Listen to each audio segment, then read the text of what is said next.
What is up, farming family? How y'all doing today? Today, we're back at it with another 11SIX24 paddle. As y'all know, the last one I reacted to looked literally identical to this, just a different surface. This is the 11SIX24 Hurache-X Control Kevlar. The other one wasn't Kevlar. This one is still an elongated paddle, still has an elongated handle, so you can do two-handed backhands. I have a code with this company. It's Farmer PB. You'll get 10% off. I will get a kickback, if you use that. Thought I should let you know that. I always tell you guys stuff like that. I want to be completely clear, and thorough about what's going on with this channel. But yeah, let's get into the RPMs and everything. I hope y'all been doing good.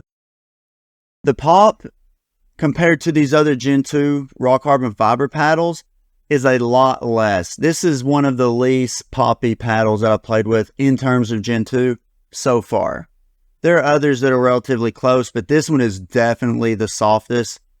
If you're wanting something that has the least minimal amount of pop and is considered Gen 2, this one would technically be considered it. Now, when it comes to power, I thought it had really good power. It's not going to be anything crazy, like you're not going to get the gearbox or the Yola power or the Vatic power or the Paddletech and Elite paddle or anything like that.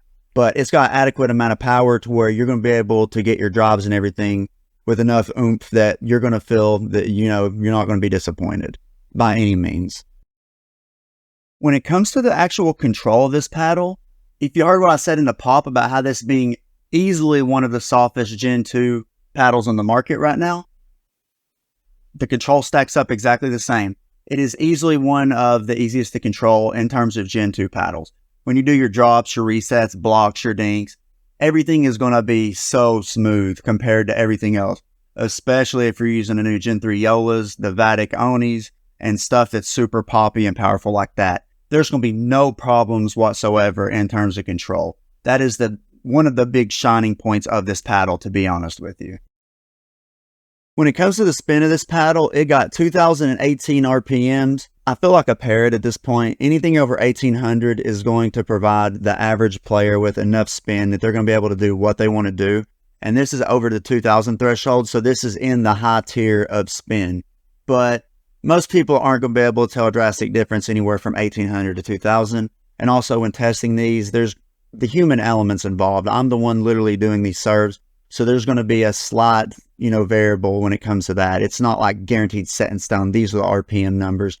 Anything within 100, I would say, are remotely the same.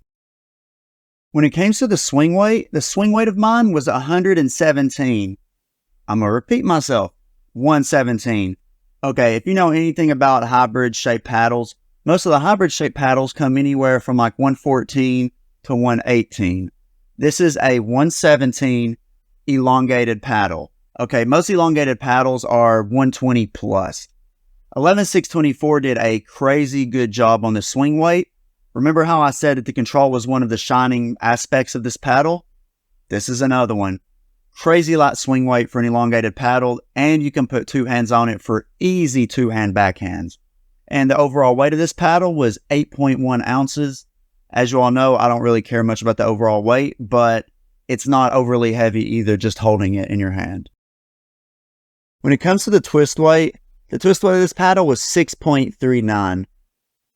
As y'all know, most elongated paddles are going to have a sweet spot or twist weight number, twist weight number below 6.5.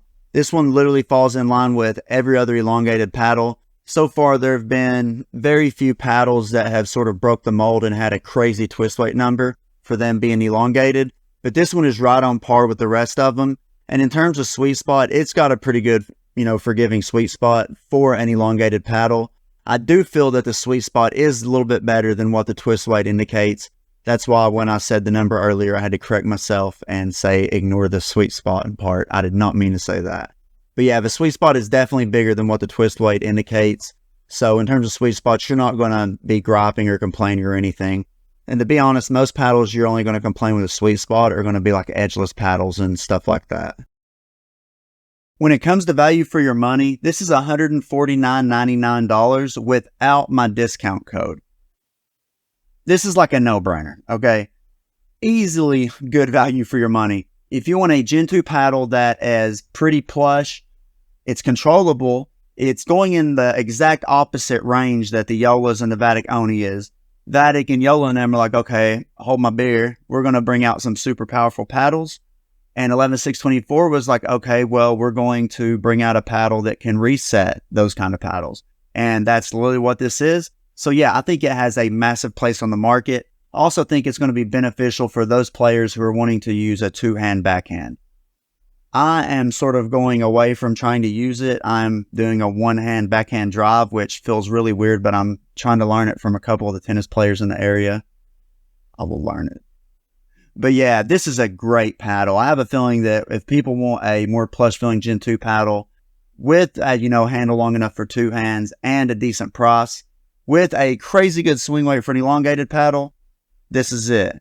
But yeah, until next time, stay safe, have a good day, drink plenty of water. Peace, y'all.